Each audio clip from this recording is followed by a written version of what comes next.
Bulletin के पेश करता है काकाजी वेडिंग मॉल वुमेन्स एक्सक्लूसिव, मोती गली, चौमोहल्ला पैलेस रोड, हैदराबाद।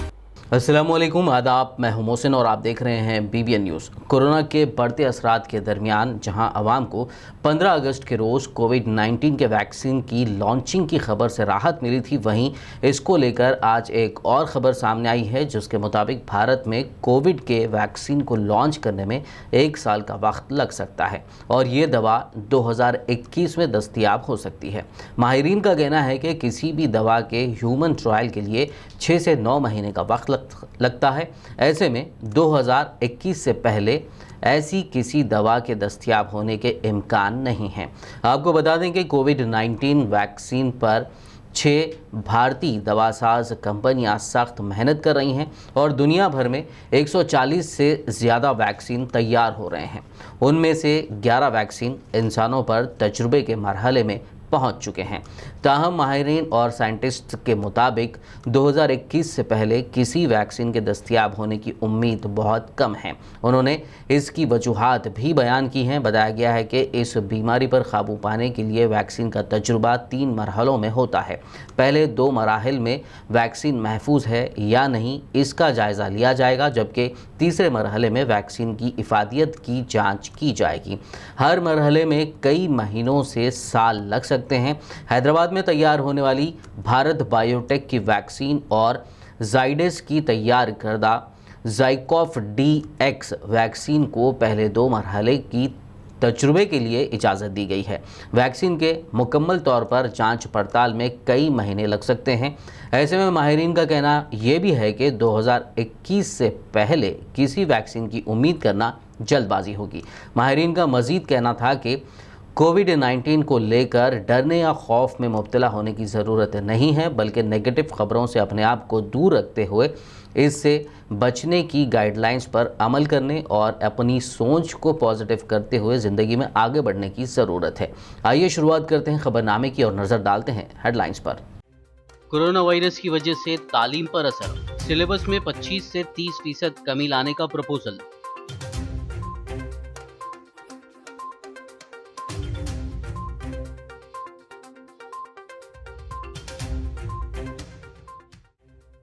असदुद्दीन ओवैसी ने लॉकडाउन को बताया गैर आईनी, साथ ही कहा जब चीन ने दरअंदाजी नहीं की तो PM ने क्यों किया लद्दाख का दौरा।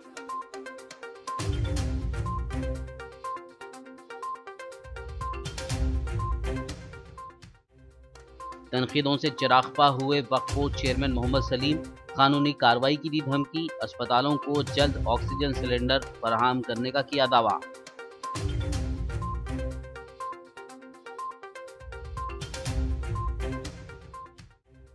तेलंगाना में इजाफी बिजली बिलों के खिलाफ कांग्रेस का रियासत भर में एहतजाज, बिलों में इजाफे को बताया अफसोसनाक, फौरी वापस लेने का KCR से किया मुतालबा।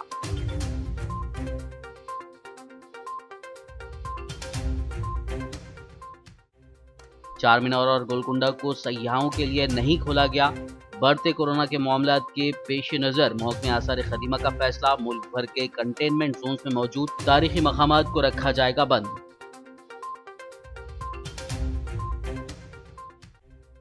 सातवें निज़ाम मीर उस्मान अली खान की आज मनाई गई 54वीं बरसी। उनकी खिदमात को याद करते हुए पेश किया गया जबरदस्त खिराज।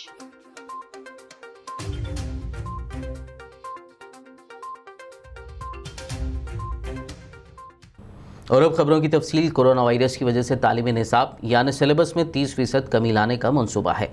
NCERT ने पहले ही मरकज़ी हुकूमत के सरकर्दा तालीमी इदारों CBSE, CISE, ICSE और ISE के निसाब में 25-30% कमी करने का फ़ैसला किया है, क्योंकि जून में तालीमी साल का आगाज़ नहीं हो सका और पता नहीं कि कब तक ये कोरोना की वबा जारी रहेगी। इस सिलसिले में मरकज़ी हुकूमत ने तमाम रियासतों को निसाब में कमी की गुंजाइश फराहम करने की हिदायत दी है। PM मोदी के लद्दाख दौरे पर सवाल उठाते हुए मजलिस इत्तेहादुल मुस्लिमीन के सरबराह असदुद्दीन ओवैसी ने कहा, जब चीन भारतीय सरहद में दाखिल नहीं हुआ तो आखिर वज़ीर-ए-आज़म मोदी ने लद्दाख का दौरा क्यों किया। प्रधानमंत्री का कल वहाँ पर जाना और हमारे भारत के फ़ौज के सिपाहियों के हौसला उनका ज़रूर बुलंद हुआ होगा प्रधानमंत्री के जाने से और वहाँ पर ज़ख्मी हमारे अफवाज या फ़ौज के लोगों से मिलना अच्छी बात है। मगर प्रधानमंत्री ने अब वहाँ पर जाकर अपनी गलती या अपना जो गलत बयान दिया था ऑल पार्टी मीटिंग में, प्रधानमंत्री को मालूम हो गया कि उन्होंने देश को गलत बताया था कि ना कोई घुसा है ना कोई वहाँ पर अंदर है। अगर ना कोई घुसा है ना कोई घुसा हुआ है ना किसी हमारे पोस्ट पर कब्जा हुआ है तो फिर हमारे देश के प्रधानमंत्री को कल क्यों जाना पड़ा वहाँ पर।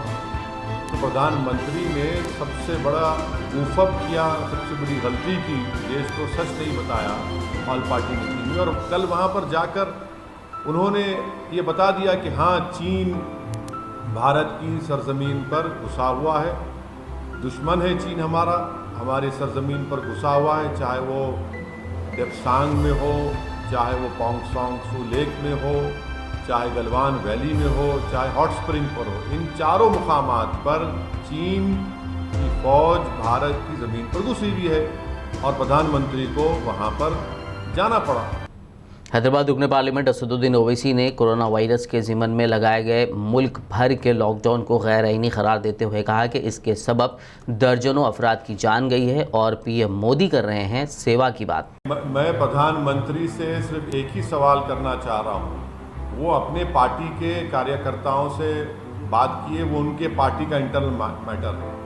मगर क्या प्रधानमंत्री ये जानते हैं कि उनके इस अनकॉन्स्टिट्यूशनल अनप्लैन्ड लॉकडाउन की वजह से देश में 10 करोड़ से ज्यादा नौकरियां चली गई? क्या इसके वो जिम्मेदार नहीं है? क्या प्रधानमंत्री के अनकॉन्स्टिट्यूशनल अनप्लैन्ड और 4 घंटे का टाइम देने की वजह से 150 से ज्यादा माइग्रेंट लेबर्स की मौत हुई है? क्या इसके जिम्मेदार प्रधानमंत्री और उनकी सरकार नहीं है? क्या प्रधानमंत्री ने अपने अनप्लैन्ड अनकॉन्स्टिट्यूशनल लॉकडाउन की वजह से जो ट्रेन की सर्विस शुरू हुई थी उसमें 55 से ज्यादा सिर्फ 15 दिन में माइग्रेंट लेबरर्स मारे गए, 10 करोड़ के ऊपर नौकरियां चली गई? कौन सी सेवा की आप बात कर रहे हैं? कानपुर में खतरनाक मुजरिम विकास दुबे की जानिब से फायरिंग में 8 पुलिस जवानों की शहादत पर असदुद्दीन ओवैसी ने यूपी की योगी सरकार को जमकर तनकीद का निशाना बनाया। उन्होंने कहा कि योगी आदित्यनाथ ने कानून के मुताबिक नहीं बल्कि गन के जरिए हुक्मरानी करने का रास्ता अपनाया है। यूपी में जो पुलिस के डीवाईएसपी के साथ एसआईज और जो कांस्टेबल मारे गए, ये इसकी की पूरी जिम्मेदारी उत्तर प्रदेश के चीफ मिनिस्टर योगी आदित्यनाथ पर आती है। वो इसके जिम्मेदार हैं। उन्होंने जनवरी 2018 में यूपी की विधानसभा में ये कहा था कि हमने 1038 एनकाउंटर किए और 32 को हमने मार दिया और कहा कि ठोक देंगे। इनकी ये ठोक देने की पॉलिसी की वजह से आज उत्तर प्रदेश के पुलिस के ऑफिसर्स एक क्रिमिनल के साथ एनकाउंटर में मारे गए। तो ये जो कल मौतें हुई हैं इसकी जिम्मेदार उत्तर प्रदेश के चीफ मिनिस्टर जनाब योगी आदित्यनाथ हैं। इनकी ये ठोक देने की पॉलिसी की वजह से आज पुलिस भी मर रही है और जो क्रिमिनल्स जिनके पास क्रिमिनल केसेस हैं उनको आप इस तरह से इलीगल तरीके से मार रहे हैं। उत्तर प्रदेश में सरकार वहाँ पर रूल ऑफ लॉ के तहत काम नहीं कर रही है बल्कि रूल ऑफ गन के तहत काम कर रही है। तेलंगाना वक्फ बोर्ड चेयरमैन मोहम्मद सलीम ने आज उन पर हो रही तनकीद को लेकर मीडिया पर शदीद बरहमी जाहिर की। अपने बयान में उन्होंने किसी न्यूज़ चैनल या किसी जर्नलिस्ट का नाम लिए बगैर कहा कि उनके खिलाफ जितना भी अखबार में चाहे शाया कर लिया जाए या फिर चैनल पर न्यूज़ टेलीकास्ट कर लिया जाए वो डरने वाले नहीं हैं। मुखासिमत है, मेरे से खिलाफ वर्जी मेरे से है जाती, तो मेरे से आके मिलो, आप यहाँ वक्फ बोर्ड में मिलो या वहाँ मिलो, मगर ये वक्फ के मामले में मिला के जोड़ के कुछ भी बोल के मेरे को डराएंगे तो अच्छी बात नहीं है। मैं भी केसेस बुक कराऊंगा, मेरे खिलाफ जो भी नाजायज कुछ भी डालेंगे कुछ भी बोलेंगे तो मैं भी बराबर केसेस बुक कराऊंगा, मैं पीछे नहीं हटूंगा। इस पे खिलाफ में जो भी जाएगा हम बराबर डालेंगे। कुछ भी उठा के डाल दे रहे जी। अरे अल्लाह से डरो भाई, मेरे से नहीं, अल्लाह से डर के करो आप। मेरे से जो भी खिलाफ में गलत है तो बराबर डालो आप, गलत नहीं है कुछ भी नहीं है तो बस कुछ भी डाल दे रहे। अरे क्या क्या फर्क पड़ता मेरे को, रोज डालो, वही काम करो सुबह उठते ही। और मेरे लिए अच्छा है, अल्लाह ताला जो है किसी को इज्जत नवाजना चाहता, पूरे मिलके उसके खिलाफ जाते तो अल्लाह ताला हंसता करते वहां पर, तो और मेरी तरक्की होती वहां पर। अब बिजनेस में भी हमारे से जलने वाले कई लोग थे, वो लोग जाके वही। वक्फ बोर्ड चेयरमैन मोहम्मद सलीम ने कब्रिस्तानों में कोविड-19 से हलाक होने वालों की मुफ्त तदफीन के बयान को फिर दोहराया है। साथ ही उन्होंने कहा कि कोविड-19 के मुतासरीन से भेदभाव करना अफसोसनाक है। ग्रेवयार्ड है तेलंगाना स्टेट वक्फ बोर्ड के, और अपने आप को सेल्फ स्टाइल कमेटी बोल के बना लिए कई लोग जो है ना मुतवल्लिस है, अच्छे मुतवल्लिस भी है और ऐसे वैसे मुतवल्लिस भी है जो धंधे पानियाँ कर रहे हैं। तो ऐसा नहीं करना चाहिए। आज की डेट में जो है ना आवाम परेशान है, गरीब भी परेशान है, अमीर भी परेशान है, मीडियम क्लास भी परेशान है।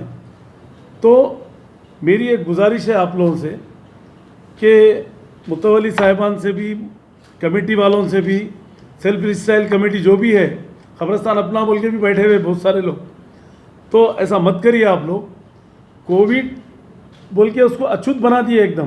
कोविड एक ऐसा है निमोनिया जैसा, यहाँ पर निमोनिया बोलते हैं अपने पास, वो पहले से भी है निमोनिया। अब निमोनिया जिसको कराओ पॉजिटिव निकलता, उसको कोविड पॉजिटिव निकलता। और दूसरी चीज़ ये है कि बाहर कोविड-19 बोल के निकाले लो, चाइना वाले जो भी बाहर के कंट्री वाले, ये निमोनिया बोले तो कोविड ही है वो। तो पहले भी निमोनिया के लोगों को कब्रिस्तानों में दफनाते थे। अब क्या हो रहा, मेरे को खुद डेली 25-50 फोन आ रहे। मैं तो नहीं रहता हूँ ना बस वो ऑफिस में, तो हम हेल्प डेस्क भी रखे, वहाँ पर आप कंप्लेंट करके आप लोग बिल्कुल वहाँ से जो भी आपको हेल्प होना है वहाँ से बराबर हेल्प होंगी। अस्पतालों में ऑक्सीजन सिलेंडर की कमी के मामले पर बात करते हुए तेलंगाना वक्फ बोर्ड चेयरमैन मोहम्मद सलीम ने कहा कि जल्दी ही इस ज़िमन में मीटिंग की जाएगी और वक्फ बोर्ड की जानिब से ऑक्सीजन सिलेंडर की फरहमी को यकीनी बनाया जाएगा। ऑक्सीजन का प्रॉब्लम चल रहा सिलेंडरों का, हम वो जल्द से जल्द उसके बारे में हम ये करके वक्फ बोर्ड में हम 13 तारीख को मीटिंग है बोर्ड की, यहाँ से भी हम लोग जो है ना 200-400 सिलेंडरों का इंतजाम कर सकते हैं क्या, पैसे लगा के हम लोग जो है ना करके जो है ना वो भी प्लानिंग मैं 13 तारीख को बताऊंगा। हम बोर्ड में रेजोल्यूशन पास करा के सुने, अब हम वक्फ बोर्ड से जो हो सकता बराबर करेंगे। हम जब तक यहाँ पर एक दिन भी है तो बराबर अच्छे काम करेंगे वक्फ बोर्ड में। ऐसा आगे हमारे को डिग्रेड करेंगे तो अच्छी बात नहीं है। हम भी जहाँ तक बोले वहाँ तक छोड़ने वाले नहीं है, हम पीछे हटने वाले नहीं है। ये मत समझो कि चेयरमैन को बोल दिए, कहीं भी मुंह को तारक लगा के बोल दिए तो क्या डर के खामोश बैठते हैं, समझ रहे क्या? कुछ भी नहीं है, हम कानूनी काम करेंगे हम पूरा। तेलंगाना में कोरोना के बढ़ते केसेस के दरमियान अब हुकूमत की गाइडलाइंस पर अमल ना करने वालों के खिलाफ कार्रवाई का सिलसिला भी जारी है।